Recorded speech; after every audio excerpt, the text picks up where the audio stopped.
How much vitamin D are you taking? As a result of a brand new study that is just now being published in Anti-Cancer Research, we have found that the amount that you're going to need to take to reach a serum level to protect from cancer of at least 40 nanograms per milliliter is going to be a lot bigger than we thought. I'm Carol Baggerly with Grassroots Health, and we're helping run this study with our guest, Dr. Cedric Garland here, who is the primary scientist on the study and the designer, actually, of the study itself. Dr. Garland, glad to have you. Well, thank you for inviting me, Carol. All right. I would like to know, and I know our audience would like to know, what are the three most important findings that you see in this study so far? Well, the most stunning one is that in order to achieve the levels of vitamin D in the blood that are needed to prevent cancer, people need to take in considerably more vitamin D than almost anyone imagined before the study was done.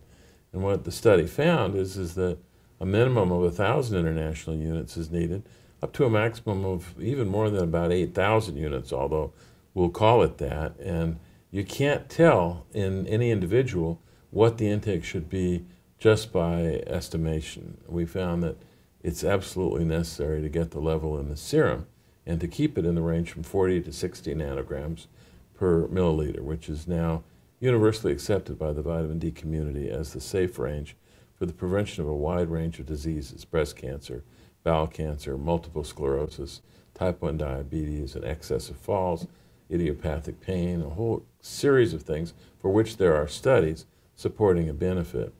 So it's going to come as kind of a shock to the medical and nutritional community that we won't be even referring to values that are in the current range of the RDA, which is 600 IU. Right. We'll be beginning at 1,000 and working up to 8,000.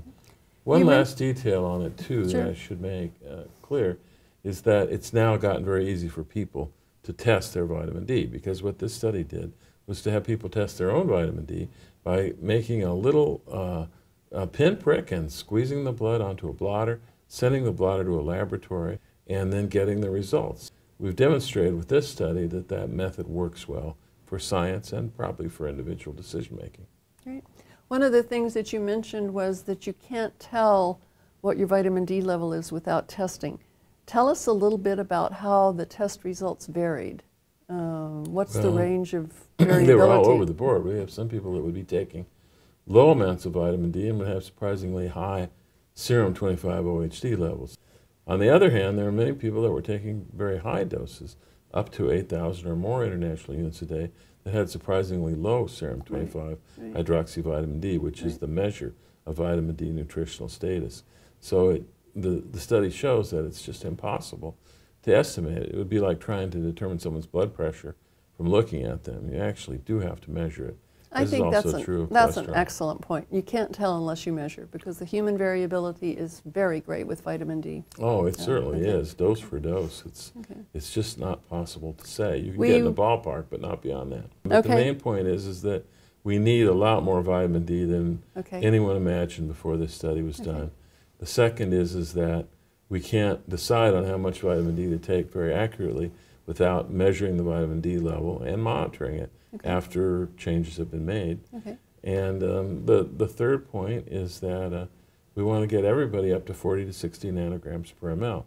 And just as an aside, we know from the National Health and Nutrition Examination Survey that 90% of people are below 40 nanograms per ml. So the need for measuring vitamin D and raising it is nearly universal in the U.S. What then is the key thing that you think is important to the scientific and medical community for further action and or research?